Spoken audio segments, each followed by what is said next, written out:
live from the Autodromo Nazionale Monza here in Monza, Italy. This is round number 7 of the 60 Plus Racing Adventures here at Monza. Good evening and good afternoon, sim racing fans, and welcome to this historic track here as we welcome you inside the RaceSpotTV and iRacing Live broadcast booth. Cisco Scaramouza alongside Jack Stiles to bring you all the action. And it's been a while since we've seen this series. A lot has changed, a lot has gone on with this series, and we'll talk a little bit more about that as we go on here. But Jack, first thoughts, 2 races here at Monza coming up for us. Race number 1, race number 2 immediately following. What are you looking to expect out of these guys here at this famous and historic track? As we've seen before with the 60 Plus Racing Adventures, I'm expecting to see close and intense racing. This is a drafting circuit, it especially will be for these Pro Mazda cars. We've seen it at places like Watkins Glen earlier on this season with Race 1, and again in the last season. It's just so close with these drafting circuits, Cisco. I think we're going to have some great racing today. Yeah, absolutely, and we'll take a look right now at your point standings coming into tonight, and it's Steven Karkner on top of the standings right now as we're getting ready to head grid, actually. He's got the lead right now. Mark Robertson running second, and Jos van der Ven is third right now in your overall point standings as we head towards the RaceSpotTV starting grid. Lead and starting on pole with the time of 1:48.964. It's Jos van der Ven, and 2 is outside Donald Fitterer in the 1:11. Manning Grinnen is going to start third. First time I've seen that name here in this series. 4th going to go to Mark Robertson, and 5th going to go to Kenneth Baldwin. 6th starter is going to be John Unsby. 7th going to be John Morgan. 8th going to go to Richard Coulomb. 9th to Jay Friels, and rounding out your top 10, Gianni Rispaldo. John Hill is going to line up for 11th alongside him, Remigo De Pasqua in the number 4 car. Row number 7 is going to be Jim Oliver and Paolo Bonacera in the 22 and number 37s, with Bruce Poole and Michael Kay behind them in the 57 and 98. Kenneth Dumo is going to line up 17th, and Jose Carlos Compagnico in 18th. Gerald Ferguson is 19th, and Ralph Kemmerer is going to round out your top 20. Going first, going to go to Charles Gilly in the number 23. Fred McIntosh is going to start 22nd. 23rd, going to go to David Riley. John Kelly, 24th. Bill Lawrence, 25th. 26th to PJ Selling. Ronald McManus rounds out your 27 car field here as we take a little bit of a look at the track info here at Monza. Of course, most famous for every year, the stop for the Italian Grand Prix in Formula 1. And we got some open-wheeled action here with these Pro Mazdas. A little bit slower, but still just as finicky in the draft and the slipstream, which this track has a lot of it here. It does, and the slipstream is going to be important for these cars because, as you might have seen with something like a 2K World Cup, these haven't got all the amount of powers that you might see in something like a Formula 1 car, which we use in the World Championship Grand Prix Series. Instead, they're going to be relying highly on the draft and highly on the downforce that these cars provide going through the corners. They're going to be so fast coming through the Parabolica, those final 2 turns, and maybe through the Curva Grande as well. You're going to be seeing some great speeds here today and some good racing.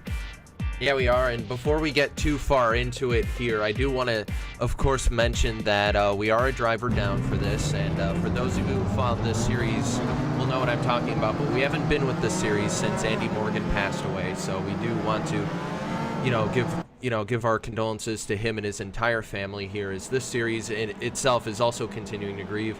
Andy was a part of the leading team, team number 1, SBMA, which currently leads your championship here for the team standings. So we know these guys going out there and racing for Andy here, and we look to remember him fondly with this race, as they did back a couple races ago on their own. But here we also get to say we wish our condolences to everybody and his entire family.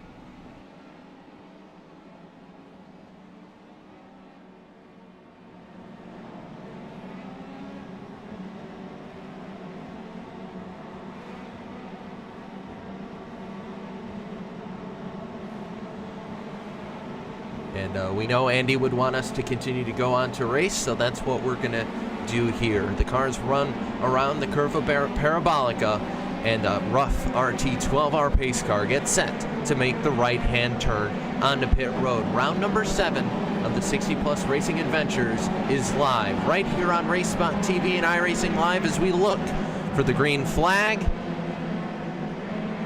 And there it is. Green flag is in the air. Cars on the loud pedal, and we're green from Monza.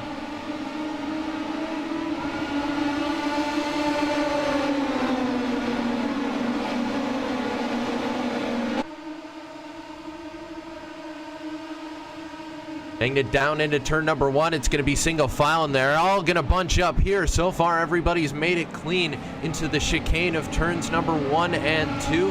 So far, everybody looks good, fairly clean through most of your field. It looks like they all made it without incident. A little bit of an off track by the 645, but apart from that, everybody clean here, Jack, as we come through what will be Curva Grande here towards turn number 3. Yeah, lovely clean start from everyone there from this away. We're going to be doing 14 laps in both races here. So 14 laps race 1, 14 laps race 2. One thing with the 60 Plus Racing Adventures, which does make it a little bit more exciting, is the top 3 from this race cannot race in the next ones. We see a little bit of side by side with Kenneth Dunn. I'm not really sure who that is in the yellow Martini car. That would be John Kelly in the number 66 machine. But the top 3 from this race are not allowed to race in race 2. So we will have 2 completely different podiums from this race and the next race. At the moment, I believe we still have, the one, Jos van der Ven at number 167, leading from pole. He is still going to be in the lead. Donald Fitterer is going to be behind. Manon Grinnen is going to be rounding out your top 3. Yes, he is, with Mark Robson just behind. Yeah, and these guys have been able to get single file. There's a little bit of an incident, a little contact made with the number 4 car of Remigio de Pasqua coming out, going through Curva Grande. But apart from that, everybody's kept it fairly clean and single file here. So the top 3 look to have accordioned together a little bit here. There's a little bit of a gap back to Mark Robertson as they head through the Parabolica for the first time here. 13 laps to go at the line already. Shorter races, but that allows these guys, it becomes a little bit more of a sprint race. There's a little bit of a battle coming because Donald Fitter is a decent run coming out of Parabolica, and let's see if he drops in, maybe tries to get the slipstream. A little bit of an issue, though, it looks like, for our leader in Jos van der Ven, so we'll stay with that. But right now, the top 3 starting to accordion together, and Mark Robertson also coming into this fight. Yeah, the draft is playing quite well into the number 43's hand. We're going to see top 4, nearly contact between Manon Grinnen and Mark Robertson. They're going down into the chicane for the second time, but no contact was seen, and everyone is away cleanly. Jos van der Ven just looks like he was able to hold on to that Cisco. Obviously, the draft just not strong enough for Donald Fitter in the 111 car, but he's going to try as we go around the outside through Curva Grande up into the Variante. I can't see the rest of that. Variante. I think you might be able to correct me there. My track map's Variante de la Rogia. There we go. Turn number 3 here. Yes, as they head through there and head up towards the Lesmos. And Robertson falling off a little bit. He seems to do well in the draft here, but Jack, he isn't able to catch up kind of in these turns, and that's where Jos van der Ven's been able to hold on so far. But Donald Fitter is right there in his tire track, so if Fitter is able to get a little bit of an advantage, or if Jos van der Ven makes a slight mistake, Fitter is going to be right there in the 111, and Grinnen not too far behind is the driver of the 47. A newer name to us, but definitely not a new name to this series. Just not even running all of the races, has jumped up. He's sitting 10th right now in overall points, so great job by that driver, and right now looks to see if he can maybe get a little bit of an overtake. So Jos van der Ven goes a little bit right as they head towards Parabolica once again. Yeah, Jos van der Ven's going to go to the inside, down into Parabolica. Donald Fitter is going to go to the outside. Manon Grinnen is just going to wait and see what happens to see if there's a bit of an... No, he's not. He's going to go down, try and go down the inside of the 111 into the Parabolica. Not going to make the move stick. Jos van der Ven currently holding the lead, but he's going to go to the outside. Donald Fitter to the inside. Grinnen is going to follow in Fitterer's tracks. Let's see what happens as we come down the straight. Is Fitterer going to get some of the side draft off Jos van der Ven? Don't think he is. It looks like he's a little bit far away. If he's going to get this done, Cisco, he's going to have to get it done on the brakes as they are side by side coming down into turn number 1. John Morgan just set your fastest lap of the race of 1:49.2. Yeah, Morgan extremely fast here today, a little bit further down the order, and a little bit of a change of position. Fedora was able to get by. Jos van der Ven's been having a little bit of issues, and I think it's been freaking out the guys around that car, but everybody else, for right now, Grinnen sits in a position where he's now trailing the driver of Jos van der Ven, but Fitterer out a little bit of a lead for that driver. Now Grinnen looks to maybe make some sort of move here right on the tail of Jos van der Ven, and a little bit of a tap there. Grinnen wasn't able to do anything with it, though, and that's brought Robertson right into this fight, but Fitterer trying to pull away as much as he can right now. Yeah, I'm just looking a little bit further back in this leading pack. We're going to be going back to 6th position. These guys are all running in a nice train now with Kenneth Bolden sitting in 6th. John Morgan actually is going to want to get involved in this as well. 7th. Jos van der Ven looks like he just ran a bit wide coming out of the second Lesmo. Let's see what happened there. Yeah, too much speed into the second Lesmo. Out into the gravel he went, and Manon Grinnen, just going to be able to get past up into 2nd position. There you go, coming back into Variante Alta, or Ascari, for the 3rd time. Yeah, as they head through Ascari, once again heading towards the Parabolica. Fitterer's opened up that gap actually fairly well. It's about a second back to Grinnen here, so Jos van der Ven starting to fall down the order a little bit. And the next car that he has to worry about is the driver, Mark Robertson. So it looks like Jos is fast, just hasn't had, I think, the stability in that car all day that he's looking for to be able to stay competitive here. But right now, another change is Jim Oliver and John Hill going at it right now. The 80 and the 22 also battling amongst themselves, and Oliver was able to get by Hill, but Hill now on the inside as they head towards turn number 1, the chicane, the right-hander. And a little bit of a battle. They will go side by side. It's going to be a case of who's going to get on the brakes first. Yeah, just looking through your field at the moment after the first 3 laps. Biggest move from Chaco at the moment, up 9 positions from his starting point. Number 66 with John Kelly. He has been on a charge so far today, and he is very quickly moving up your field. Although Kenneth Dummer has just managed to get 15th position off of him. So moving back a little bit there, Cisco, but at the moment he seems to be the guy who's made the biggest impact on positions. Donald Federer at the moment is going to be leading your race from Manning Grinnen. Jos van der Ven, although he's dropped back a bit, he's dropped back into the clutches of Mark Robertson now as we come into De La Rogia for the 4th time. And just going to see what else is happening a bit further down your field. We've got some battles of train led by what looks like 10th position of Jim Oliver. There seems to be about 7 or 8 cars in that one, Cisco, so that might be one to look at. We could see some good battles in there. Yeah, that was the battle we were watching with Oliver and Hill. Oliver going to go a little bit wide going through the Lesmos there, and looks like everybody else kind of sort of a part of this chain. You see Doomer there as well, Poole, Respaldo, kind of all behind John Hill and Jim Oliver, who've been leading this group. De Pasqua is starting to fall a little bit back towards these guys, but he's actually broken away. It looked like he fell off kind of the front pack, but he's actually +3, so an excellent job by the driver of the 4. A little bit of contact his first lap, but apart from that, keeping it very clean right now is that driver. And right now the battle is right now with 47, because he's going to go the right side of Donald Fitterer as they head into the Parabolica. Fitterer going to try the undercut here on this long sweeping right-hander. Does he have enough speed? No, because Grinnen's going to block. Manning Grinnen looking to take the lead here. The 47, though, not done with the battle. The 111 to the outside. Yeah, they're going to go side by side as we come down the straight to start lap number 5 here at Monza. Manning Grinnen just looks as though, has he given him the position maybe, Cisco? Because that looks as though he got out of the throttle coming down. Yes, he did. He got out of the throttle coming down the straight. So Grinnen actually pulled over there for Donald Fitterer to retake the lead. So not sure what that was about. Maybe a strategic move from that driver playing into the hands right now, and it is going to work because he's going to try and make it happen on the outside again. Side by side, the 111 and the 47 going at it here as they head up towards the second chicane, and it looks like Grinnen going to fall behind that. Could bring Jos van der Ven back into the swing of this battle here, and still having issues is that driver of the 167 here. We've kept an eye on him all day, but now Grinnen going to cut back, maybe try the inside as they head into the Lesmos again. Not going to happen. Grinnen's there, though, and he's looking for the opportunity. Just hasn't been able to execute yet.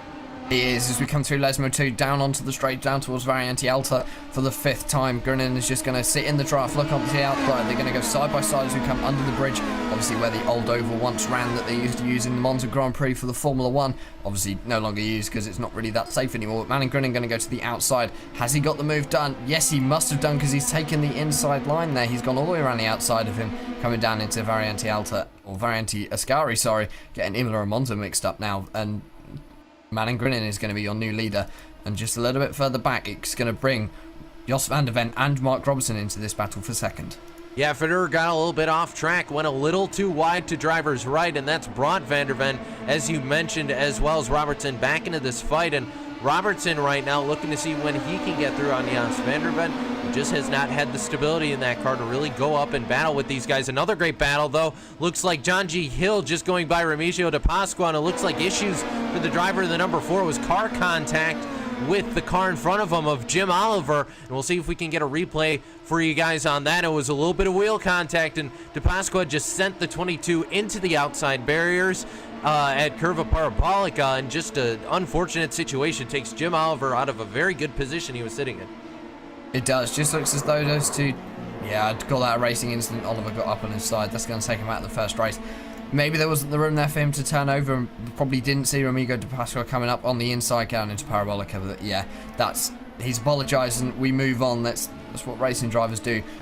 Manning Grinnen, actually, we got some big battles going down into the chicane. 3 wide there, looks like. Oh, backwards is Grinnen right there coming through Rogia. And I'm not sure what happened, but when we looked away to go find out what happened to Jim Oliver, all of a sudden everything was swapped up because a bunch of these guys were nowhere near the lead. Donald Fitterer, we're going to have to get a replay of that, but he went side by side with Grinnen going into the first chicane, and it all went wrong, and looks like what happened was Fitterer just got tagged in the rear by Grinnen there, and that sent him out, and it bunched everybody back up behind Mark Robertson, basically opened the door for Robertson and Unspeed to jump into this battle here, and we saw heading into the second chicane that Unspeed just fired it in and kind of moved Grinnen out of the way. Grinnen kind of tried to get in front of Robertson. Robertson just turned him around. So 2 incidents right there completely shake up the lead and now hand the lead over to the driver who's running 5th just 1 lap ago. And that's John Unspeed leading right now. Jos Vanderven, who made it through both of those incidents. Now Kenneth Baldwin sits 3rd. That's impressive driving there from John Unsby. Really good. Unfortunately, not for Manning Grinnen. He just got caught up in that. He's got a fair amount of damage on that 47 Pro Mazda machine. But John Unsby is going to inherit the lead. But we're going to go nearly 3 wide as we come down the straight. Jos Vanderven is going to move himself up into the lead in the 167 machine. And is there going to be a challenge from behind from the number 3 car, Kenneth Baldwin? No, there isn't. They're going to go. Or no, maybe there is. What's going to happen behind John Morgan in the 177? Looks as though he might try and challenge for 3rd position. Not going to get it done. But it looks as though Jos Vanderven has already taken that lead off of John Unsby. So Vanderven, our pole sitter, is back into the lead. But Unsby is right on his tail going down into De La Rogia. And Vanderven's maybe not had the quickest car on the day, Jack, but nonetheless the consistency's been there, and he's been staying out of issues despite the issues with stability. And Unsby now going to retake the lead, and Jos Vanderven going to fall to 2nd, maybe 3rd, because here comes Kenneth Baldwin looking to the inside. No move there, though, but he's there in case Vanderven misses the apex a little bit, gets in the dirt. We know Baldwin will want to execute because he has come up a bunch of places already in this race. Up 2, up 3. Behind him is John Morgan as well as Richard Coulomb. John Unsby, one of your biggest movers right now, who sits in the lead, +5 on the day, but your biggest mover. I mean, it's hard for us to miss John Kelly, who's up 13 spots. Started 24. He's running 11th right now. Yeah, just looking at onboard on John Morgan, he's got a brilliant view of what's going on ahead of him because he can just spot his moment with the 3 cars who are quite clearly battling quite hard for the lead.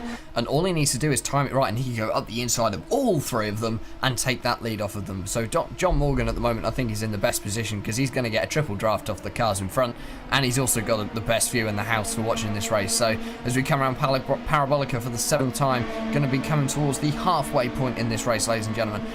We're going to be looking at John Unsby as your current leader, but don't count him to be leading at the end of this straight because Jos Vanderven looks as though he is going to be challenging hard for that lead. But here comes John Morgan, going to go to the outside of the number 3 machine, who in turn is going to go to the outside of the 167. Jos Vanderven's not going to put up a fight, but it looks as though has the number 3 of Kenneth Baldwin. Baldwin's up into 2nd, Unsby holds the lead. Yeah, Baldwin, an excellent move. He tried to dive it in, but the problem was he was stuck on the outside, so it didn't stick for Baldwin, but he was able to steal away 2nd place from Jos Vanderven.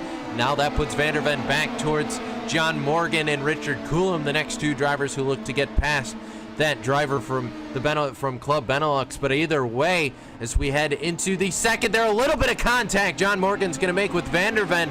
Vanderven able to hold on to it, but the damage is there on the 167 as well as the nose of John Morgan, the 177, so they'll keep it pretty straight for the most part, but you could tell Morgan trying to get past that driver in front of him just doesn't have the stability to be able to make a clean pass right now, Jack. Now, I think Vanderven's stability as well, he's obviously having a few technical issues here tonight, ladies and gents. It's actually hampering other people. I can't see any damage on John Morgan's car, but I can see a lot of damage on the back of Jos Vanderven's car. His wing is more or less scrap. It's not going to be doing much for him at the moment as we come through Scouring.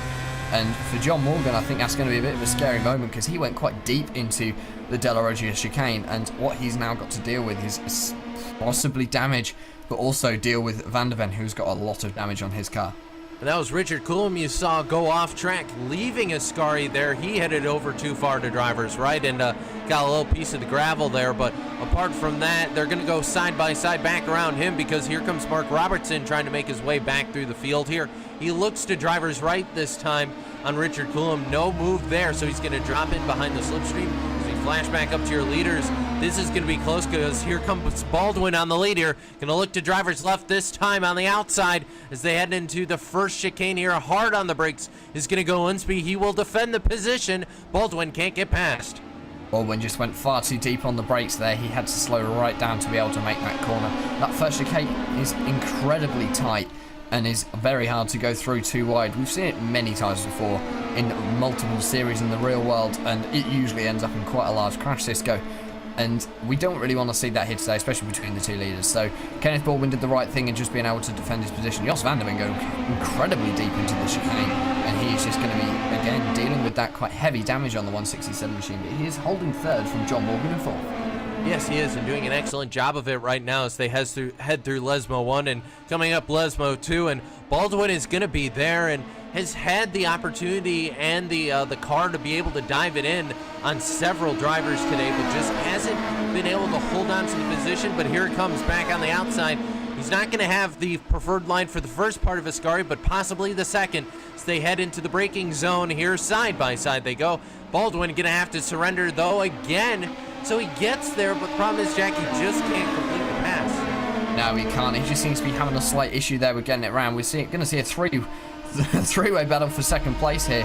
Looks as though John Morgan's going to try and get the jump on Jos van der Ven with his damage. He's currently sat in the draft off Kenneth Baldwin in second. So John Morgan's going to move himself up into third. Could he challenge for second, but maybe even for the lead in the next few laps? I think he can. But let's see what they can do coming down onto the straight to start lap number 10 here. Just 5 laps remaining in this race now. And John Unsby continues to lead from Kenneth Baldwin, but he's going to go down to the outside, down across the line to complete lap number 9. Let's see what happens. He's going to move himself up into the lead, Cisco. More problems, meanwhile, for Madden Grinnan, who's pulled it on pit road, fallen to 23rd, so we'll have to find him in the second race. But the battle continues for the lead, side by side. A little bit of contact there between Baldwin and Unsby. Baldwin now, that might have just been the push that broke Unsby's lead right there, because Unsby falls to second. So now it's a case on John is going to have to re-go after that position. A little bit of body contact there, so you know the driver of the 61 not going to be terribly happy with the driver in front of him. Looks to inside this time, and there goes Baldwin. I think he psyched Baldwin out, and Baldwin going to have to go over the rumble strips there and loses first, second, third, fourth, and fifth, sixth even. He falls back to seventh and is out of this huge wreck. Jos van der Ven. Massive incident right there, Jack, and they all got bunched up when after that incident with Unsby and Baldwin, and they all got bunched up behind the leaders there and behind John Morgan and John Unsby, and it all went wrong for those guys making contact, and that completely takes 2 of these guys out of this thing. Kenneth Baldwin out of it now, and Richard Coulomb, who had massive damage, still on track, but it's now getting passed by several more drivers, but a huge shakeup in our field. It is definitely. John Morgan is the one who's come out best of this, Cisco. He's up into the lead. Some big contact there for Jos van der Ven, who already had existing damage on his car, and the same for Kenneth Baldwin. Probably accidents that could have been avoided, but hey ho, it's a bit late now. So John Morgan and John Unsby, these two are going to be the two who have survived the carnage there, I call that, Cisco, coming down into the Lesmos and again through Della Rogia. And those two are going to go side by side, or they're going to be running line of stand as they come across the line to start lap number 11, lap number 12 now. Just 4 laps remaining in this race, and John Unsby is going to go down to the inside into the chicane. Yeah, and Unsby, no, he's going to get hooked. A little bit of tire contact. Can he hold on to it? No, he can't. Into the retaining wall he goes. Little bit of damage on Unsby. Not as bad as it could have been, but nonetheless, will surrender the lead and will come out just as Mark Robertson drives past him. So another change for your lead. Now the leader currently is John Morgan, and Morgan's got no one around him. The next car is about 1.5 seconds back, and it belongs to Mark Robertson. So actually, no, 2.5 seconds separate the leader in second place. For John Morgan at this point, it's just don't let yourself get jinxed by being in the lead, because that's what's happened to every leader in this race so far. It has, and John Morgan at the moment, he's got about 2.5, 3 seconds back to the next driver, Mark Robertson in the 43. He is currently under big pressure from the 111 of Donald Fitterer. He started second in the group just earlier on today. He's down 1 position in third place. He's going to be going down the back straight, heading now towards 8, 9, and 10, the Variante Ascari, one of the most famous corners in the world, I do believe. And John Kelly is going to get himself up into 4th position now, getting past John Unsby. He is up 20 positions on where he started. That is a sterling drive there, Cisco. Donald Fritter is going to look down the inside into Ascari, just not going to be able to get it done. So Mark Robinson is going to hold that. Fritter has also got a little bit of rear wing damage. That's not going to help his straight line speed, as John Unsby we're going to be seeing just falling down the positions now. Looking a little bit further back, Gianni Rispaldo has just lost 2 positions to Bruce Paul and Michael Key. He's down to 17th position. He's actually down to 18th position. I think something might happen to him, Cisco. Yeah, looks like issues for Bruce Poole after a while. And falling back to where he started is that driver, but just is falling back down the order, and I do agree with you. I believe something happened to Poole here. I'm winding back to see if I can figure out what it is, but it happened over a lap ago, whatever it was. So he is falling down the order, really not able to be in much of this fight here. Is Unsby going to pull it onto the pit road? So Unsby looking like he's going to get it parked here and just focus on race number 2 for that driver. But as your first race continuing to go on here, complete shakeup now. The first fight I'm seeing is DePasqua versus Doomer here. They're going to go side by side into the first chicane. DePasqua going to hold off Doomer there, be able to grab that position back. And another driver who's made his way up through this field is John Hill, who's passed several of these drivers who've been involved in accidents. As looks like we did find out what has happened to the driver of the 48, Gianni Rispaldo here, Jack.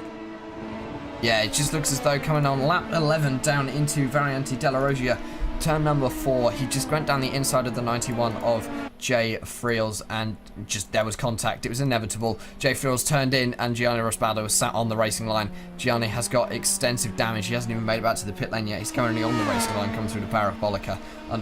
Fortunately, no one around him, no one's near him. The leaders are now coming through Variante Ascari. So Rispaldo is going to have to park that car. Far too much damage for him to carry on. Shame for him. Jay Friels looks as though he's been able to carry on with probably a little bit of front wing damage. He just had to a little bit of a ride under the car of the 48 car of Gianni Rispaldo. So a little bit of an incident there. John Unsby as well looks as though he is carrying on as best as he can. He's dropped back to 12th position now. But I think the story of this race has got to be the battles that we've had for the lead, but also that sterling drive from John Kelly in the 66. Yeah, he's sitting in 4th right now. Not too much he can really make happen from here on out. He's a little bit too far back of the guys battling for 2nd and 3rd. If something happens to them, that'll put John Kelly probably in this fight, but for right now it's Fitterer versus the driver Mark Robertson. Those two kind of the closest you have in terms of positions in the top 5. Another good battle though starting to shape up. John Hill going to look to the inside of the driver Richard Coulomb, and they're going to go 3 wide right past the car of Gianni Rispaldo, who just came off pit road, but Hill able to successfully make that pass happen. Coming out of the first chicane now up to P number 5, and Doomer also falling down the order a little bit, so issues for him getting passed by the driver Remigio DePasqua as well. So less than 2 laps to go here for your leader of John Morgan, and Morgan's got a clean track in front of him, just has to nurse that car and make sure he does not make a mistake here in about a lap and a half here.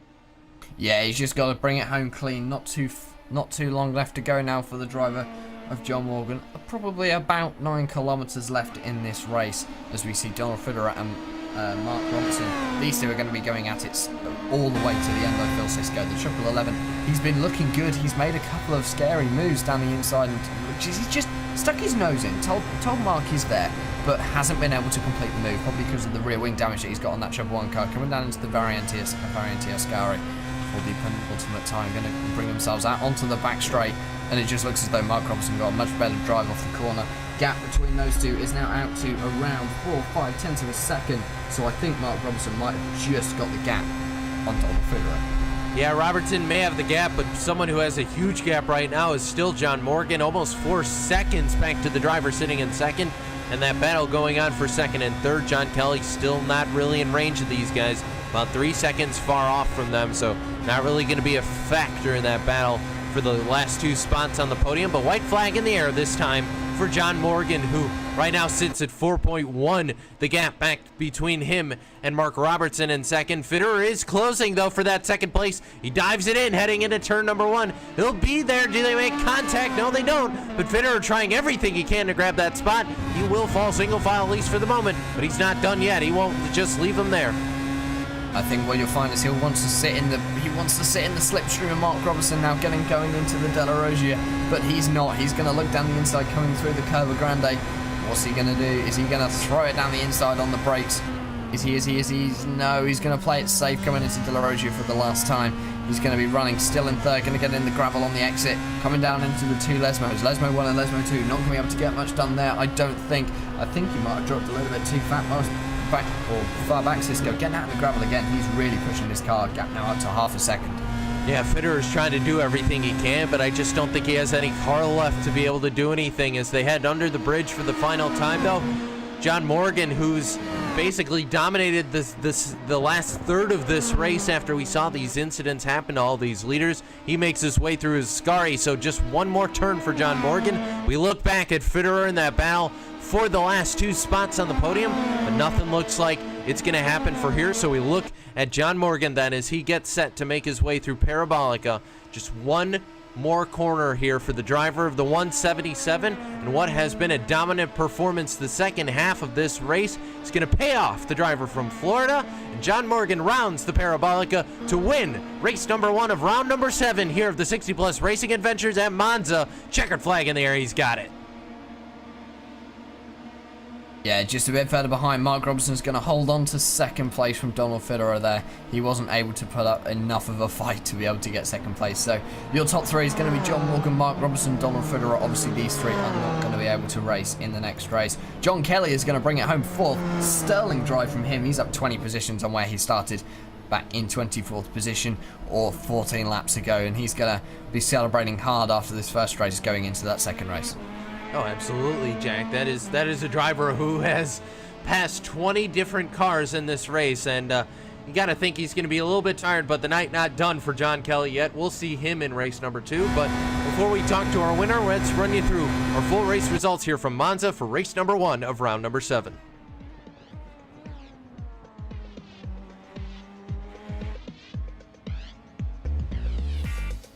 John Morgan brings home the victory here. We're getting ready to talk with him here in a moment. Mark Robertson gonna finish second here. Donald Fitterer gonna bring home the car third. John Kelly, we mentioned, finishes fourth after a very long and very good day for the driver of the 66. And we'll see everybody from Kelly on in race number 2. John G. Hill finishes your top 5. Then you got Richard Coulomb. Paulo Bonacera is going to finish 6th. 7th going to go to Remigio De Pasqua. 8th going to go to the driver, or 8th going to go to De Pasqua. 9th going to go to Kenneth Baldwin. Rounding out your top 10, Kenneth Doomer in that number 07. 11th position is going to go to the 91 of Jay Friels, and 12th is going to go to Jose Carlos Campindanico in the 44. 13th, Jim Oliver. 14th is going to be Bruce Paul, having a few issues in the dying moments. 15th is going to be Michael Kay, and 16th, once leader, now going to be in position number 16, the 61 of John Unsby. 17th is going to be Charles Gilly. 18th is Ronald McManus. 19th, David Riley. And 20th, for your first non-finisher, is going to be Gianni Raspaldo. Yeah, and Ralph Kemmerer is going to finish 21st. Everybody else here on out were laps down or exited the vehicle. Fred McIntosh is going to finish 22nd. 23rd going to go to Gerard Florison.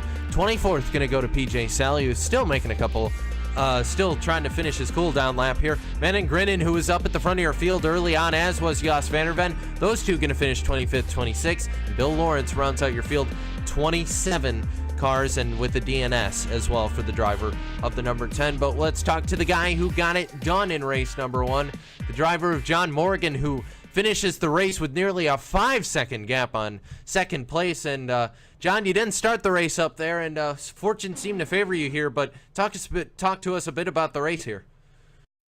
I was basically just waiting for the pack to sort of clear. It's just this place has a lot of traffic and a lot of tight racing, and I was just lucky enough to sort of avoid everybody. I think I may have had a couple bumps with a couple guys, but yeah, I feel lucky to have sort of come through it all because it's so tight here.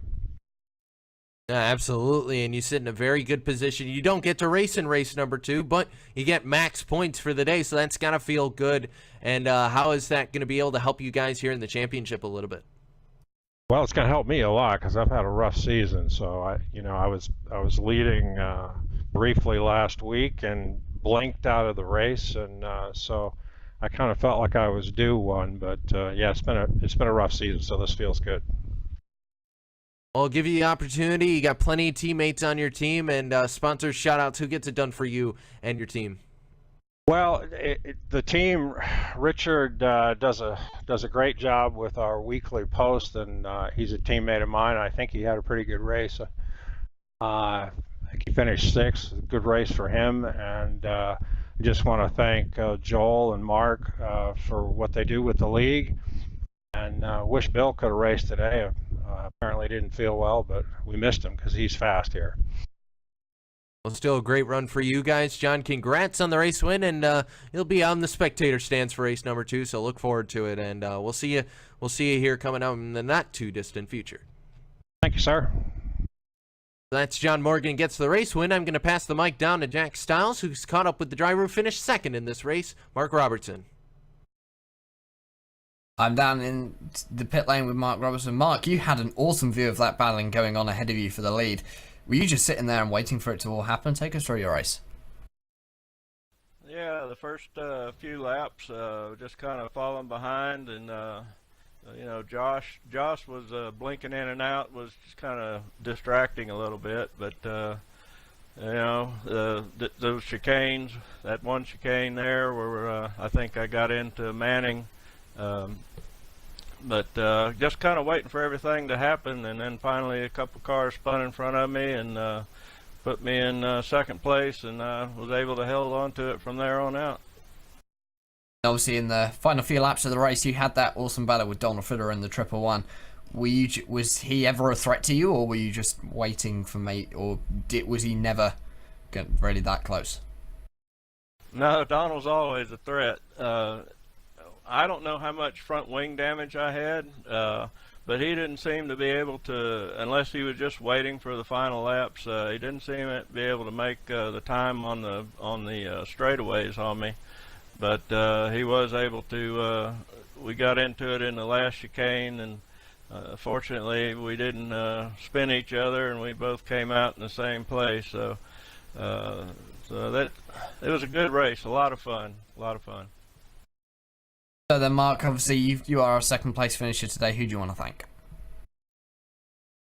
Oh, well, there's all kinds of people. Donald Strout for starting this league and getting invited into it's just been great. Great bunch of guys to race with every week. Thank RaceSpot for putting on these good broadcasts for us. So, I mean, it's all a blast. There you go, ladies and gentlemen. That is your second place finisher, Mark Robertson. He drove the number 43 machine. He's going to be in the spectator stands for race number 2, but I'm pretty sure we're going to get the same level of racing. Yeah, absolutely. And before we jump aside, I am going to bring in the driver who finished third in this battle, someone who was up there earlier on, Donald Fitter. You finished third here in race number 1, and that means you get to take a respite for race number 2. But talk us through it, man, because you had an eventful race, to say the least. Well, I think I put Manning in a bad position, and he caught me on the left rear, and that spun me. And I was able to work my way up, but then Mark and I were going into that last chicane, and he moved over, and I didn't brake hard enough for him and damaged the front of my car. And from that point forward, I had no top speed down the straightaways. Yeah, and we saw the wing damage affect your car, but still an awesome battle that you had with Mark Robertson towards the last third of that race. And for you guys, it looked like a case of, once the pack sort of kind of got cleared out, it was kind of, you knew where you were going to be. So what was kind of the mindset for your battle with Mark there towards the end? Well, I thought I was faster than Mark in the curves, but I was just trying to stay close to him so that when I could get into the curves, maybe get ahead of him. But that didn't work out for me, and Mark drove a great race. Well, still a great run for you guys, so I'll give you an opportunity to say hello to anybody, sponsors, shout-outs. Who gets it done for you and your team? Well, I'm going to have to give a shout-out to Bodner, because I have one of their wheels, and I really think that makes me a better driver. And iRacing in general, I just really enjoy this sim. I've been here 5 years now and just having a fantastic time. That's Donald Fitterer, who's the last driver on the podium here at Monza. Donald, congrats, and we'll see you at Spa-Francorchamps at the end of the season. Thanks for broadcasting. Cheers. And with that, we're going to have Hugo drive the production truck out of Monza and then right back into Monza here, because we still got racing action here from the home of the Italian Grand Prix, but we're going to step aside a little bit as these guys continue to practice. So don't go anywhere. Maybe put on a YouTube highlight stream for 20 minutes, but make sure to join us back here in just about 10 or so minutes time, 10-15 minutes, as race number 2, the 60+ Racing Adventures, continues here on RaceSpotTV, streaming live on iRacing Live.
This is Circuit de la Sarthe, known around the racing world simply as Le Mans.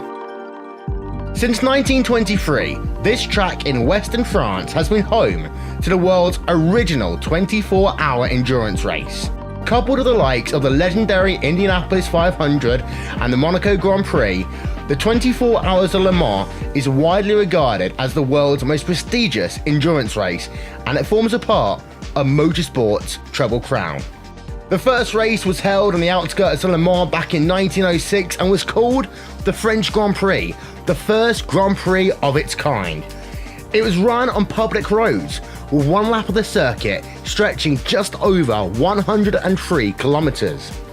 Then, in 1922, the secretary of the AECO, Georges Durand, was given 100,000 francs to facilitate and devise a new race for the region. Durand took this as an opportunity to stage something completely unheard of, a 24-hour endurance race that would push the modern race car to its limits. where manufacturers would prove their worth to the world. Durand's original Circuit de la Sarthe stretched 17.2 kilometers and was entirely comprised of public roads. It ventured into the city of Le Mans and stretched to a tight hairpin before venturing on to the 8-kilometer long Mulsanne Straight. In 1929, the hairpin was bypassed due to safety concerns with expanding town suburbs, and safety was always a thing that changed and progressed the racetrack over the years. In 1932, the track as we know began to take shape. That was prompted by the construction of a new 1.5 kilometer bypass running from the start-finish area to the new entrance of the Mulsanne Straight, the now infamous Tête Rouge corner.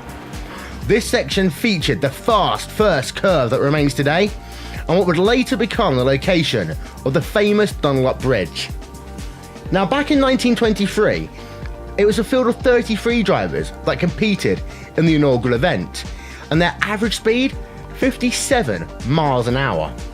By 1956, the field had increased to 49 cars, and they were running at nearly twice the average speed, at 104 miles an hour.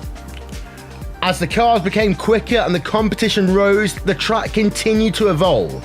For example, in 1972, the final section of the track was completely reconfigured to bypass the dangerous Maison Blanche kink. This included the addition of the Porsche curves and the revised Ford chicanes to slow the cars on the run from Annage corner to the start-finish line. These features remain today. One of the then traditional aspects of the race was the Le Mans start. Drivers would stand across to the track where the cars were parked, and then at the drop of the French tricolor, they ran to their car, climbed in, fired the engine, engaged first gear, and pulled away in a cloud of exhaust and burned rubber. Not surprisingly, this was discontinued for safety reasons, as drivers would either rush to buckle their seatbelts, they didn't even bother buckling them at all. Dan Gurney, who together with AJ Foyt won the 1967 race, famously recounted using his knees to steer his Ford GT Mark II on their opening lap at speeds well above 200 miles an hour whilst he fastened his seatbelt.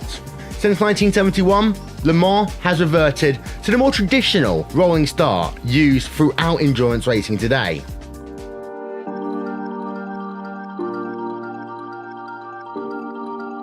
Le Mans will ever be known as the proving ground for car manufacturers and a lifelong dream for drivers. It continues to rank as the pinnacle of endurance racing that inspires similar races to take shape around the world. Things like the 24 Hours of the Nürburgring, or the 24 Hours of Spa, or the Rolex 24 at Daytona. But there will only ever be one Le Mans.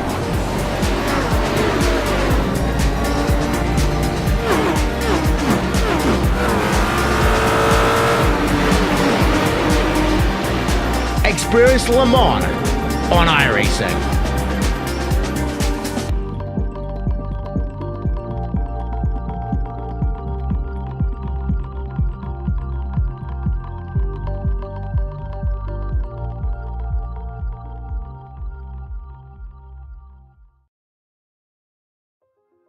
I got for Christmas this book written by Joe Saward called The World Atlas of Motor Racing. It's basically a coffee table book that's just got every circuit on planet Earth, along with history of each circuit, you know, organized by where they are, what countries, and so on. And it's just fabulous reading. But I remember reading about this circuit, the Nürburgring, which I didn't really know much about even back then. I think we were working on the original IndyCar racing.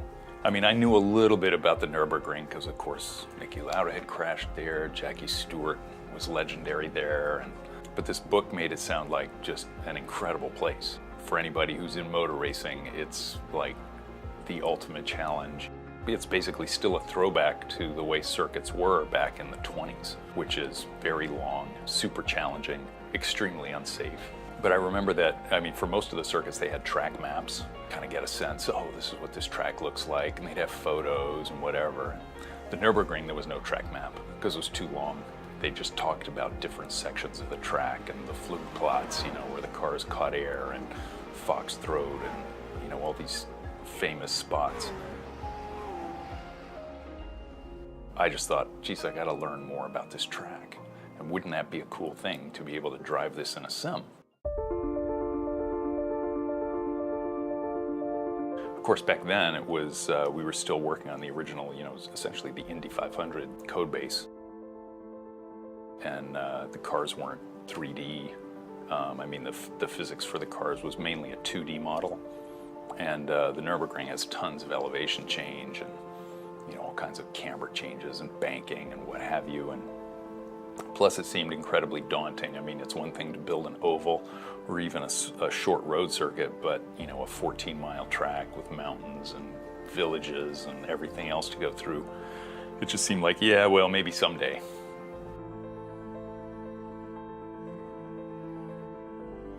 But it was kind of the inspiration for Grand Prix Legends.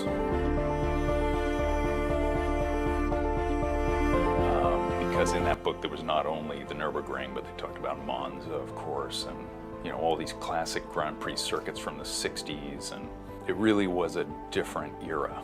When they raced at Spa, Spa used to be out into the countryside between the farmhouses. There was like some high-speed sweeper, going right through a village, with basically hay bales protecting everybody.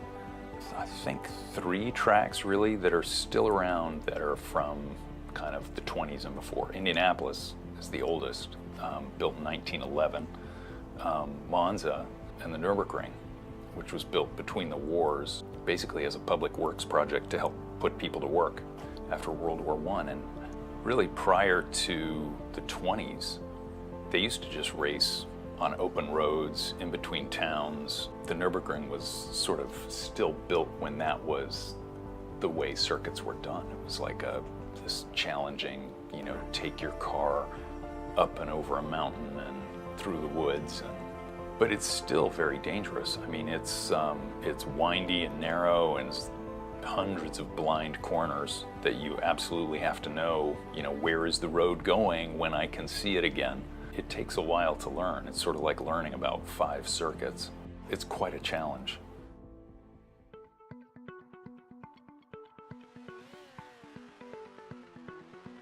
I can remember at the time trying to figure out how do we even get a good map. We eventually got our hands on some survey data that the track had and were willing to share with us. So there were some drawings of certain sections of the track, not the whole thing because they didn't have it all. Aerial photos a little bit, and then just a lot of video and photographs. And the geometry, I think, just itself was about 6 months, if I recall. And building all the objects and trees and everything took a pretty long time. But even back then, we weren't building nearly as many objects as actually exist around the track. It was sort of like, well, this is a little village, so we'll put these buildings. We've got some pictures, and we know there's this building and that building and this billboard. Now each track is a significant piece of work. It's a whole team taking tens of thousands of photographs and laser scanning the entire track, and then also talking with people who really know the track, the drivers who drive it all the time. Where are all the reference points that they use, and make sure, they're always telling us, make sure to put this in, you gotta have this piece of tree, you gotta have this piece of paint. And then getting this right, because this falls away on the exit, you can't see where your exit is.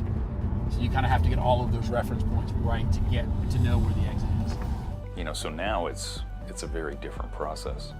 What you capture with the laser scanning is the expertise of the road builders. The guys who went and graded that circuit and built all the, the road grades and banking and everything. They know how to build roads. And it's not a trivial exercise. When you're out there driving around, you realize, oh, everything is banked just right. There's nothing artificial about it. In the old days when we were making video game tracks ourselves, we don't have expertise in building roads or grading the entry to a corner or what have you. It really is pretty incredible to be making these sims in this industry that has changed so much just in 25 years. I mean, back when I first was thinking, oh, we should build the ring, there wasn't enough memory to do it. You couldn't render it, wouldn't have been fast enough. I mean, the graphics, we go back and look at those old games and it's just like, it's laughable. I mean, how did anybody even think that this was fun? But to be able to just continually, raise the bar the way that we can in this industry. And, now you go out there on the ring and it's as though you are there, especially if you have a 3-screen setup. I mean, you'll be at the ring. It looks like the ring. It will almost feel like the ring. I remember once having a dream when I was doing Indy 500. I had a dream about a flight simulator where the graphics was just incredible. It looked like real graphics, and I just thought, oh geez, we're way behind. It's like, how are we gonna do that kind of graphics? And then I woke up and I was like, whew, I don't have to do that. But the funny thing is now the graphics that we see today are far better, I'm sure, than what I sort of envisioned as being, oh, that would be the most amazing thing that you could do. I mean, now it's like real life. You look at it, and I mean, really, if you don't look really closely, you can't tell. It's really cool. And I mean, we keep being able to do more and more and more stuff. So hopefully it'll just get that much better.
So obviously you guys have come from the virtual world to reality. What do you think about a sim racer coming in the real world? What were your expectations coming in? Coming from iRacing, a computer program basically down here to a real world scenario where you got all these guys with all these years and years and years and years of experience that are also using iRacing as a tool to come out and run against those guys and beat them and finish ahead of them and show them, there's a thing or two you might be missing is fantastic. I mean, that's a skill that I know I don't have, and I can appreciate it because I'm terrible at iRacing. Glenn was able to come into the team. We did a lot of preseason testing, actually a full season's worth of testing before we even started the season. And he came in, there was a lot of sectors that he was the fastest guy out of our team.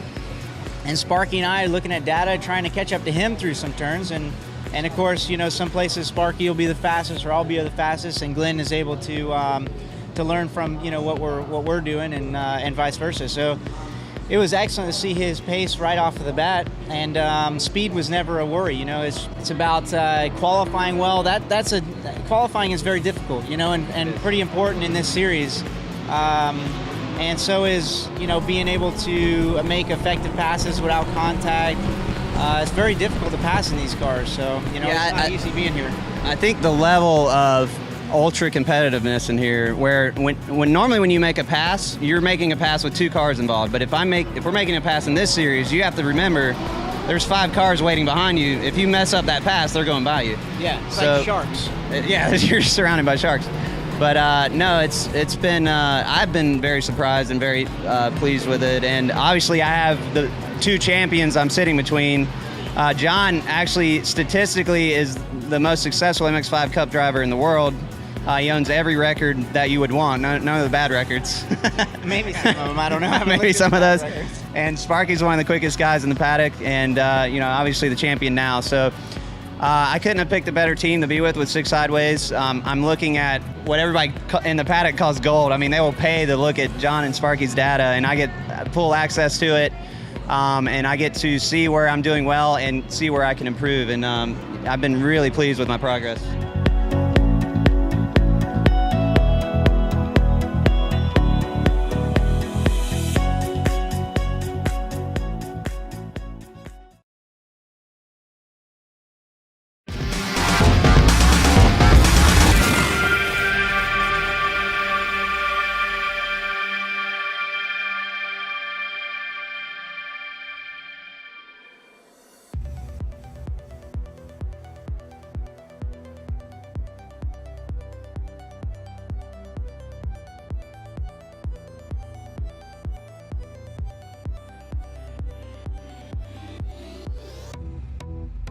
So, well, we went, got some tea, got some water, and well, it's time for race number 2 here of the 60 Plus Racing Adventures here from Autodromo Nazionale Monza here in Italy. And we're getting ready for race number 2 and another 14-lapper. Myself, Cisco Scaramouza, alongside Jack Stiles and Hugo Louis down in production trailer, getting the picture to you, making everything happen. And Jack, fantastic race number 1, but race number 2 is here. And these are the guys who were from 4th place on down through the rest of the field. They'll be taking part in the second race and probably going to see if they can pick up some more points. Yeah, race 2 is essentially in this series a race for the best of the rest, the guys who didn't get on the podium in race number 1. We're seeing a few guys who are a little bit further down the field in race 1. They're going to be up there in the fight for the top 3. Big one for me is Remigo De Pasqua in the 18. He's currently qualified 3rd, 1 minute 50.204. We will go through your grid once qualifying has wrapped itself up, which should be just about now, Cisco. We're going to be starting to head down for the grid. But race 1 produced some awesome racing. We're going to see exactly the same from race 2, I think. Yeah, absolutely. And the podium finishers, so John Morgan, as well as Mark Robertson and Gerard Flores, or Donald Fitter, are not going to be able to take part in this race, but they'll be watching from the sideline. So if you see them on the grid, don't worry, they're not taking the grid.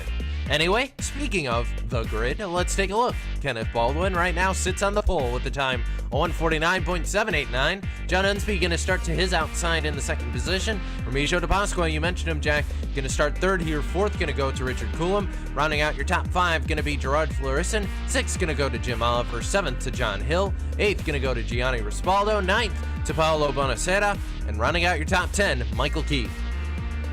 Kenneth Dummer's going to line up in 11th place. Bruce Paul is going to be alongside him on row number 6 in 12th. 13th, Jay Fields, and 14th is going to be Ralph Camara in the 73. 15th is going to be 44, Jose Carlos Companydinico, and beside him in the 645, Fred McIntosh, coming back, or new name for me in this series. David Riley is going to start 17th, PJ Saleh is going to be in 18th, and then your 5 guys who we do not expect to see start is going to be Bill Lawrence, John Morgan, Mark Robertson, and then Robert McManus looks like he's going to be taking the start. He's going to be down in 19th position when these guys don't start. And Donald Federer, obviously, going to be your 3rd place finisher from last time out, so he's not going to be racing here today, Cisco.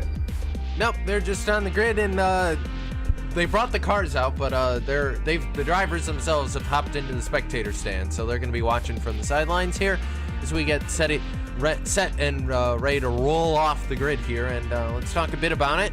We saw Monza, the first race. That first chicane caught out some drivers, as well as the 3rd chicane. Rogia, as well as Retifilio, which I'm sure I'm butchering that, so we'll move past it for right now. The 1st and the 2nd chicane, the Variantes, and we saw a lot of action happen in those, Jack, because they're there to break up, these long straightaways here to provide, a little bit slower speeds for these cars, and as a result, it becomes quite a cluster once you get into them. It does, and we have seen series use obviously Monza without that first chicane. We saw at the World Cup of iRacing used it in the C7 Daytona prototype. Obviously, we didn't see that on RaceSpotTV. And if you watch V8 Online with the Oceanic Endurance Series, they had a race which was last weekend, 6 hours at Monza, and they didn't run with the first chicane. And it just changes how this place works. So with the first chicane, it's incredible because we get that really long, deep braking zone on the first straight. But it would be interesting to see one of these cars is just going straight into Curva Grande as the first corner, Cisco, just to see how different the racing would be. Yeah, it would certainly be different, and I think it'd be a little quicker. It'd probably get a little bit clustered when they head into the second Variante, but That's not the track we were running today. These guys have to worry about that first change. That means they have to get hard on those brakes, and those Goodyear Eagles have to make sure they stick to the track and make sure these guys don't go flying off into the rumble strips, because that would not be good. But as they head through the curve of Parabolica, the iRacing.com rough RT12R pace car gets set to head towards pit road, and the field is in the hands of Kenneth Baldwin and John Unsby on your front row here as they lead the field towards your green flag for race number 2 here of round number 7 of 60 Plus Racing Adventures. Green flag is in the air, and Baldwin is away. Green flag, and we're racing here from Monza.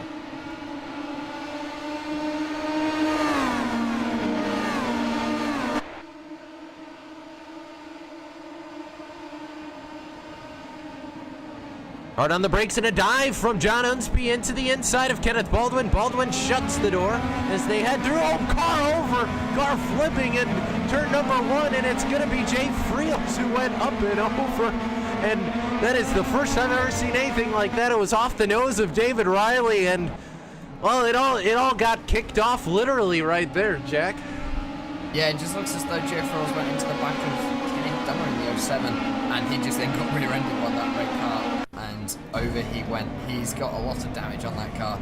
See what happens. It just looks as though everyone else has managed to get away nice and cleanly. Only the 14 going to be having an issue of Jay Friels. So up at the front, John Unsby is going to be leading, but it looks as though Kenneth Baldwin is down 2 spots already. He is down into 3rd position. He runs wide coming out of Lesmo too. Probably took a little bit too much speed. Actually, no, he was going around the outside, just didn't have the grip to get through the corner. So he is going to be dropped down into 4th position. Jim Oliver's already up into 5th. So your top five is already moving about, Cisco, and it's going to stay that way for the rest of the race. No one is going to be safe in any of their positions. No, they aren't, and John Hill was just able to get by Florissen. There are several cars already on pit road. David Riley and Jay Friels have both stayed on pit road after that accident, so they're done for the race here. Not going to have the opportunity to gain many more positions from there. And you see Remigio De Pasqua is sitting behind your leader right now. John Unsby was moving around trying to break the draft a little bit, and maybe try and get a little bit of a run on Unsby here as they come through Parabolica here to complete the first lap. And De Pasquas has a little bit of a run on the outside, so let's see if he can make something happen as they head towards turn number 1, the first Variante. Yeah, they're going to go side by side coming into Variante del Rettifilio. Might have butchered that. Sorry, any Italians who are watching at home. Just looks as though John Unsby's going to keep that inside line. He's going to go for the defensive Remigio De Pasqua. Is not going to be able to get it done coming through the first chicane. Going to be heading down towards the Curva Grande for the second time. Still very early stages in this race. Over 12 laps to go here. You do not want to be throwing it away on the third corner of the second lap, Cisco. And it looks as though Remigio De Pasqua is not going to be planning to do that as he looks to go around the outside of John Unsby. Going to move to the inside. John Unsby is not going to be able to defend coming into Della Regia, and Remigio De Pasqua just not going to be able to get it done. Now, De Pasqua is trying to give it a shot here, and he's going to look towards the Lesmos, into Lesmo 1 now, and gets off the throttle pedal a little bit, so that'll open up the gap for Unsby, and he just doesn't look super confident in the grip in that car right now. And Coulomb was there, well, never mind, because he just found it back in Lesmo 2, and De Pasqua sailed it out of turn number 5 and now into Curva del Seraglio as they head into Ascari. Man, I gotta work on these quarter names. But De Pasqua up to the outside as they head into Ascari here, and he's gonna try and power it away, and he makes it work. And using a little bit of the curb, but it don't matter because De Pasqua was able to make that pass happen on Unsby. Now Unsby has to try and get the cutback as they head towards Parabolica once again. Yeah, De Pasqua's going to be taking the lead on home soil here at Monza. We usually see Ferrari in Formula 1 triumph, and the Italians are once again doing it. So De Pasqua's going to be leading as we come around Parabolica, but his lead is not safe. We know John Unsby is up for a fight, and we know he's done it before. We saw it in race 1, so down the straight we come. Where is going to John Unsby be? He's going to be behind in the draft. It's going to see what speed he can get. Speed building now. John Unsby has clearly got the fastest top speed he has. As we go side by side down into turn number 1 into the braking zone. Who's going to have the biggest balls and get on the brakes latest? Is going to be John Unsby. He's going to be on the inside. The passenger's got no way of defending that. And yep, Unsby is going to go back into the lead. Cisco, great pass there by John into the lead. And De Pasqua had enough speed, I think, for a cutback there, but the problem was there was no room on the racetrack in the first Variante to make it happen. So De Pasqua going to fall to second here and fall back in line behind Unsby here, but DePasqua looks to have a lot of exit speed. That's where that car seems to be hooked up right now, especially coming out of Lesmo 2 as they head into the second Variante, up towards the Lesmos, that is. And look at how much time DePasqua gains just on corner exit alone. Lap traffic in front of him, that's David Riley in the number 014. And Riley going to go a little bit wide here, so may play into the favor of DePasqua as they head into Lesmo 2. This battle for the lead now shaping up to maybe be a 4-car battle because throw Kenneth Baldwin and Richard Coulomb into this mix now. They're in the middle of it as well. Yeah, they're going to go side by side between John Unsby and Remigo DePasqua coming down into the Variante Ascari, for the third time. Let's see what happens. John Unsby's going to have the inside line, so he's going to be able to defend a little bit sideways going into turn number 8, just being able to hold it there. But introduced into this mix, the 66 of Richard Coulomb and the 2 of Kenneth Baldwin. We've now got a 4-way fight for the lead, Cisco, and also the 22 of Jim Oliver. He is not too far behind. He could pick up some pieces. Kenneth Baldwin's going to be looking like he wants to make a move on Richard Coulomb coming down into the Parabolica. It looks as though Remigo DePasqua's just going to go down the inside like John Unsby has stopped there. So Remigo DePasqua back into the lead, but Unsby's going to put up a fight. Yeah, Unsby's still going to be there. He will put up a fight, and now in draft range once again is of DePasqua. So Unsby looks to make the same exact move he did. The problem is, though, hello, Richard Coulomb. Nope, he's going to get out the throttle. I think he saw the hole open up, Jack, and thought, not this time, because he backs off the throttle pedal, so we'll fall back into third. But here comes Coulomb. A lot on the brakes, a very late brake out of the driver, the 66. I don't think he meant to do it. He's going to swing a little bit wide here. And Kenneth Baldwin's gone round on the exit. Yep. Baldwin around a little bit, now going to come back into track, but behind the second pack here, being led by the driver of, it looks like John Hill. Yes, it is. John Hill, Paulo Bonacera, David Riley all around these guys right now. Riley just kind of falling back through them. But John Unsby maintains control of this field with DePasqua still there, still lurking in the background, as is Coulomb. But bad news for Baldwin as another car goes around Flores, and he'll come back into traffic, and he'll clip another car there. The 014 gets stuck behind, as well as I'm not sure who else he got. I believe it might have been Michael Key. Yes, it was. Yeah, Gerard Ferguson just looks as though he's having a bit of an issue coming down into the Variante della Regia, turn number 4 and 5 here at the Autodromo Nazionale in Monza. He just looks as though he took too much speed in, got the car around, and just tried to spin it back. I'm not sure who that was he collected. A car that I recognised from the first race, it was David Riley in the 014. So Riley really not having a good day. He's already a lap down. He's already being caught up in all these different incidents. He is running down into 18th position, and looks as though your driver of the 17 is back out on circuit, but he is far down the field. He is 16th position.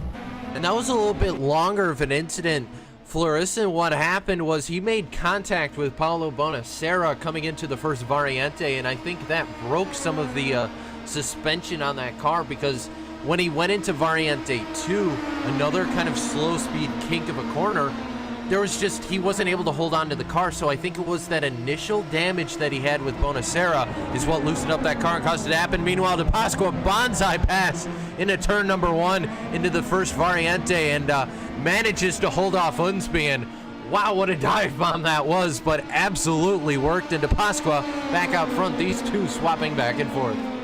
Yeah, John Unsby's going to go around, looks to go around the outside of Curva Grande. This is brilliant racing here. Unsby is going to go back into the lead, coming down into the 4 on 5. He's going to hold it. DePasqua's going to be demoted to second in as many corners, so he's going to be down into second. Let's have a look. Richard Coulomb might be able to get into this battle a bit. He's going to be sitting in third. He's about a second back at the moment, Cisco. Let's see what he can do. DePasqua's going to be running a little bit wide coming at us. Lesmo 1. Nothing that can stop the rapid Italian at the moment in the 18. He is on a charge at the moment. John Unsby, although, just seems to be able to get a little bit of a gap. I'm starting to think that DePasqua maybe has got his car set up with a little bit more downforce, so he's got faster corner speed. Yeah, I think you're right, Jack, and it's playing in the favors for corner exit, I think. But just in the middle of the corner, Unsby seems to have a little bit more speed, and it's showing right now.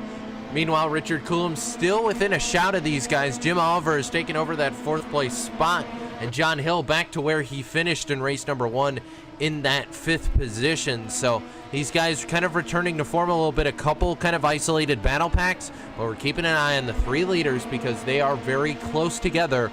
And I get the feeling that DePasqua might have a little bit of a run here as they come through the front straightaway. 9 laps to go at the line, and here comes DePasqua with the slipstream. Yeah, his top speed, his speed at the moment is about 5-6 kilometers an hour faster than the 61 of John Unsby. He's going to go around the outside. It's going to be harder to get it done here, Cisco. Inside is easily the better line to go, but Unsby's got the defensive line on the inside. He's just going to be able to keep it. DePasqua's not going to be able to get it done on the brakes, but look at that. Richard Coulomb, he's going to be coming there hot on the brakes, nearly hitting the 18 of Rodrigo DePasqua, but he's just going to be able to keep it nice and clean. 7/10 back from the lead at the moment for the number 66. But let's see what DePasqua can do. Come around Curva Grande. Going to be looking down onto the inside, but it's going to be the outside for the next chicane. He wants to be on the other side of the circuit, Cisco.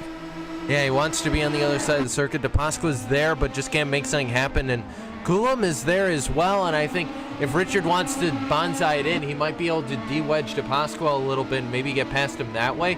But either way, those two very close together. Another battle that's going on further back in your field. Jose Campodonico right now going at it with Fred McIntosh, and car just went off track in front of those guys. That was Kenneth Baldwin, who's not had the day that he wants. He's dropped 9 places from where he started, so Baldwin not having a very good day in either race right now and just trying to hold on and salvage something out of today.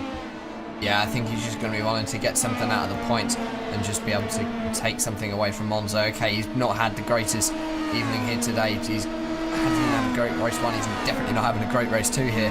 So I think what he'll want is he'll just want the nice haul of points that he can take forward into the following races. We are going to have one more race from this season live here on RaceSpotTV. I believe it is the final round at Spa in week number 12. So another draft.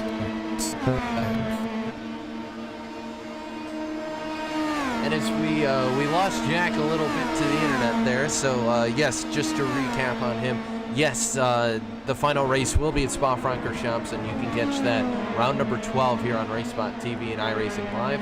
And that's then this is now, because right now DePasqua going at it with the 61 of with Unsby, and Unsby able to hold on that time, but DePasqua is there and looking to see if he can make a little bit of a pass here as we try and bring back Jack after the internet there. But side by side, DePasqua looks to the outside of the 61 of Unsby, and Unsby going to try and hold on, but DePasqua's there and looking for the move as they head towards Variante 2. Yeah, it's just going to be they're going to be side by side onto the chicane. DePasqua's going to have the the preferred line coming down the chicane. He's got it done, and he's got a gap on Joe Unsby now. He has been left in the clutches of the 66 of Richard Coulomb, and he is going to be able to take that away.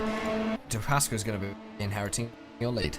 Yeah, DePasqua will retake over the lead, and that'll allow him to open up a little bit of a gap. It's about a half a second back to Unsby, so Unsby by no means is out of this. He's in draft range, as is Coulomb. They just can't really shake each other, but meanwhile, while they're going at it, change of position right now. Paolo Bonacera just got past John Hill, so the driver out of California trying to go back after the driver from Italy, and right now Club Italia right now on top of the board, both in the lead and in this battle as well, and starting to close up. Meanwhile, we took a quick look at that battle. Now back to your front, because DePasqua, he's got trouble because Unsby is right back to him. Yeah, these guys are going to be going three line of Bryce. They're not going to be 3 wide just yet, although I'd expect to see some 3 wide at some point. Richard Coulomb looks like he's got the draft on John Unsby, who has the draft on Rodrigo DePasqua. These guys, Richard Coulomb's not going to have enough with Unsby, and Rodrigo DePasqua are certainly going to be going side by side, coming down into the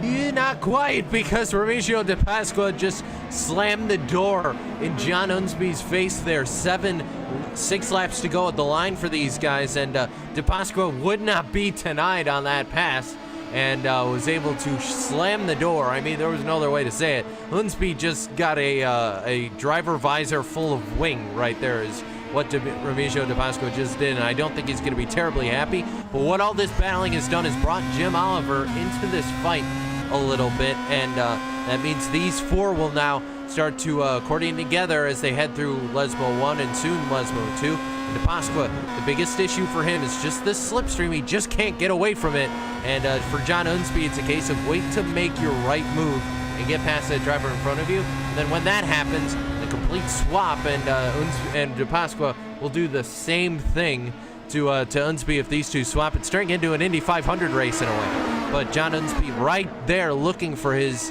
move as they come through Variante Ascari here. And onto the long straightaway before we hit Curve Parabolica. And this is Unsby's move where he might be able to get a little bit of slipstream and maybe try to flash past Remigio de Pasqua. Meanwhile, that battle with Hill and Bonacera still going at it. Actually, Bonacera and Poole going at it as well. But we're staying with Unsby because he's able to slam the door just on Bonacera.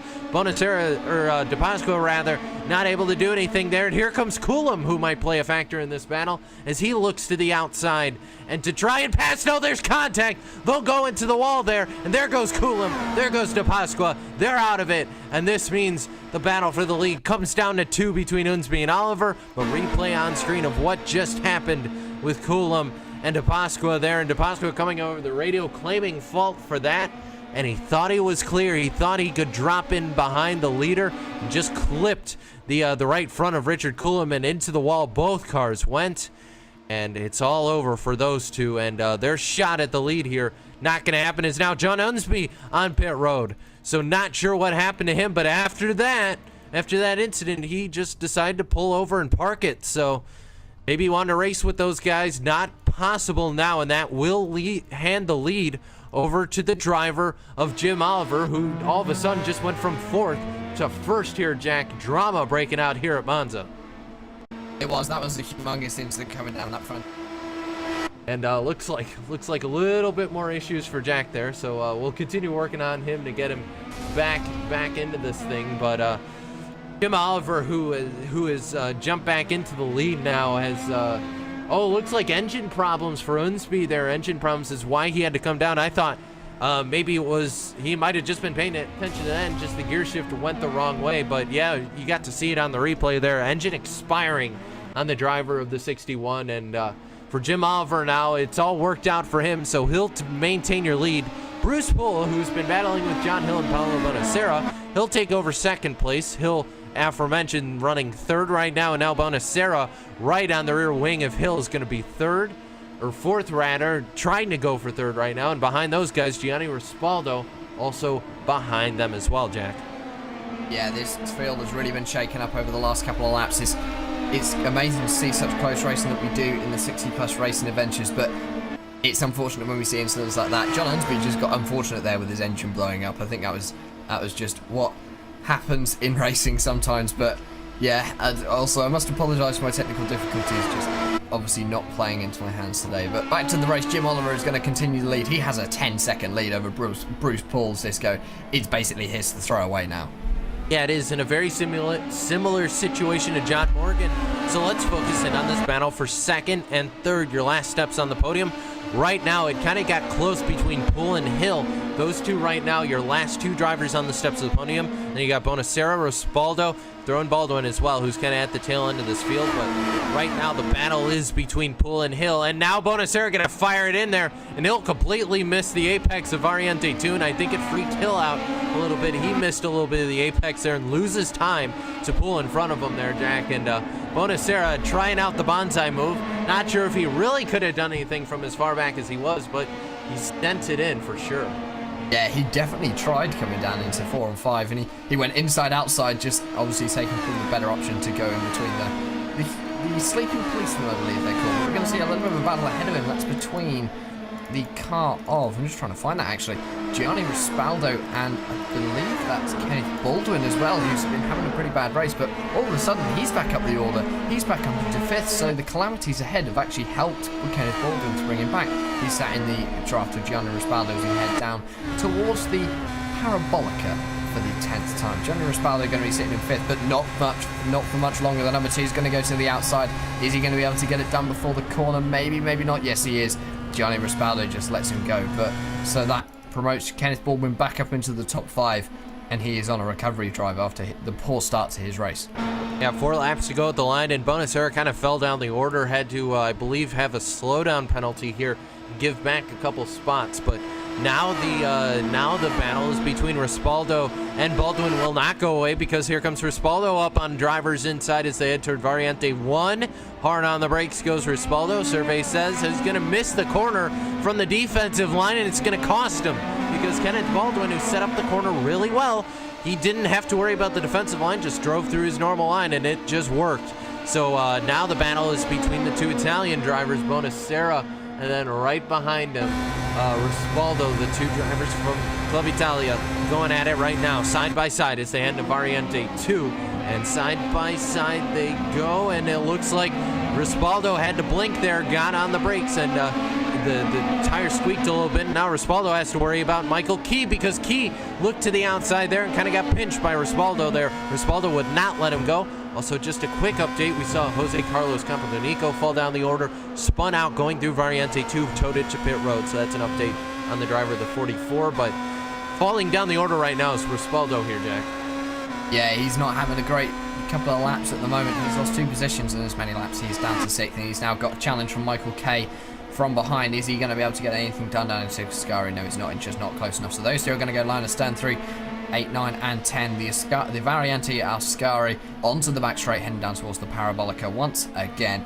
The number 98, let's see what he can do. He's going to be sitting in the draft of Gianni Rispaldo. It just might not be close enough, but I think if he can keep the draft down the front straight, he is going to be in a prime position coming into the first chicane to be able to get something done. Yeah, and that's one of those cases where we've seen the slipstream work so well here and allows these guys to draft back up, kind of like what we saw at Watkins Glen. But the question is it going to be, does he have enough time on the straightaway to be able to do it? Oh, he's got loads of time, because look at Key here. He's flying up on Rispaldo here, and they're going to go side by side into Variante 1 here, Jack, side by side, and Rispaldo's just going to give it to him right there. Yeah, I think Rispaldo is maybe in one of those modes where he just wants to get it to the end of the race. We're so close now, less than 3 laps, less than 18 kilometers left in this race. Michael Kay is going to be promoted up into 6th position. Gianni Rispaldo down to 7th. The only other battle that I can see out on the circuit at the moment, Cisco, is between John Hill and Bruce Poole for 2nd. They've actually closed up since I last looked about 30 seconds ago. So let's see what John Hill can do in the closing stages of this race. But other than that, there's not many battles. It's sort of calmed down now after all that action in that at the start of the race and all the way through race 1. Yeah, and so everybody kind of settled down now. Your top 3 probably not going to change a whole lot. Poole and Hill are fairly close, but haven't really been able to battle a whole lot. Then everybody else, single file, all the way back to this Rispaldo Key battle. We've kept an eye on it because these two have continued to go at it, as now Rispaldo going to jump to the inside of the 98 again. So Rispaldo looks to have a decent line as they head into Ascari. No contact. Key's going to hit the left rear and bounce off him, and already a little bit of damage to the 98 from the earlier incident, but now looks like Key going to fall back further here from Rispaldo. Just a little bit of contact, but Slipstream may just pull him back into this battle yet again here, Jack. Yeah, it might do. He's got a little bit of a gap to close up, and just might not be able to do it towards the end of this race. And yeah, let's just see what he can do. Coming down onto the exit of Ascari, down onto the straight for the penultimate time, I believe now. 2 laps remaining in this race, going on to lap number 13. Jim Oliver continues to lead. He's got 10-second leader of Bruce Poole and John G. Hill. Those two are going to be side by side down into Variante Del Rettifilia, but is not going to be able to do anything. John Hill's going to have to settle for 3rd at the moment. Bruce Poole in 2nd. And let's see if Kenneth Baldwin's too far behind to challenge. So John Hill, let's see what he can do coming down into Variante della Regia. Turn number 4 on 5. Let's go.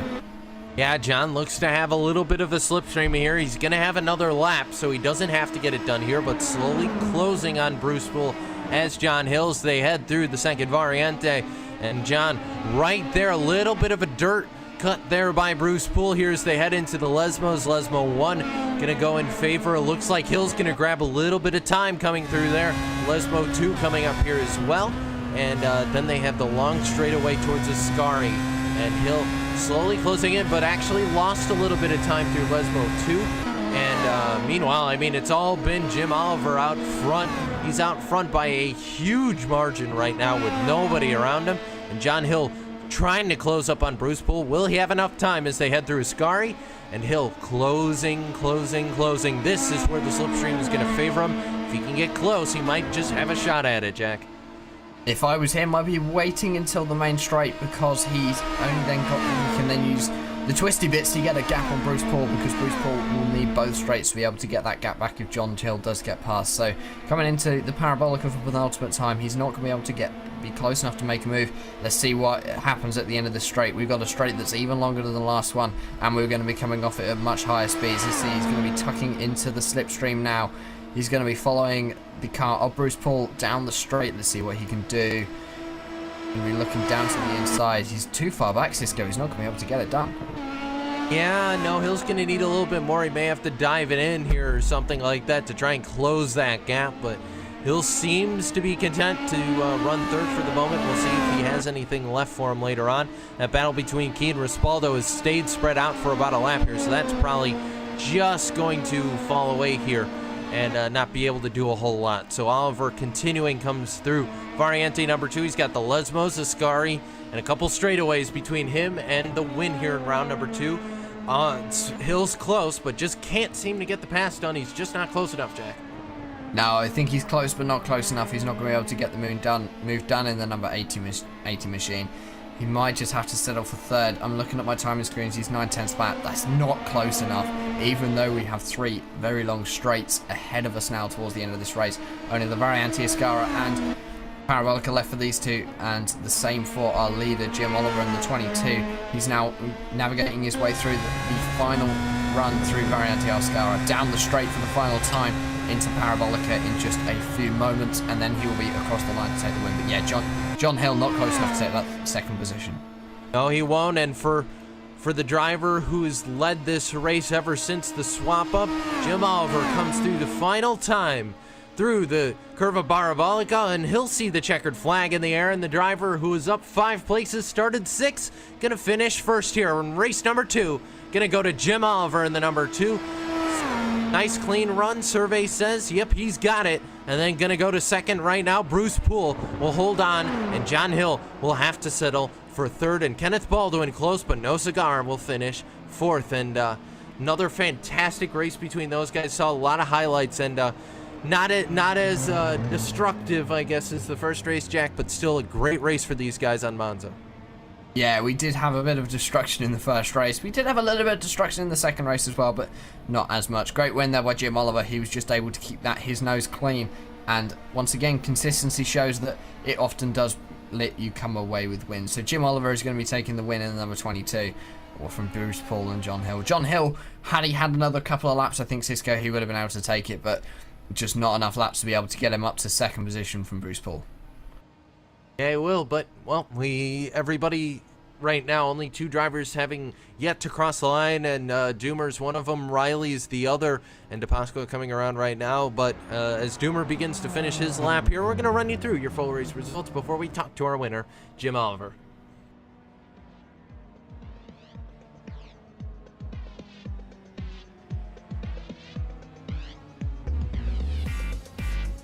Jim Oliver going to bring home the victory here in race number 2 around number 7. Second going to go to Bruce Poole. Third is going to go to John Hill. Fourth going to go to Kenneth Baldwin. Paulo Bonacera rounds out your top 5 with Gianni Respaldo finishing 6th. 7th going to go to Michael Key. 8th going to go to Fred McIntosh. And 9th going to go to Ronald McManus. Rounding out your top 10, Ralph Kemmerer. Fantastic run for him. Started 14th, finished in 10th, as is Ronald McManus. Started 23rd, finished 9th. So good run for guys who finished both 9th and 10th. 11th is going to go to your 52 machine of PJ Sally, currently completing his slowdown lap.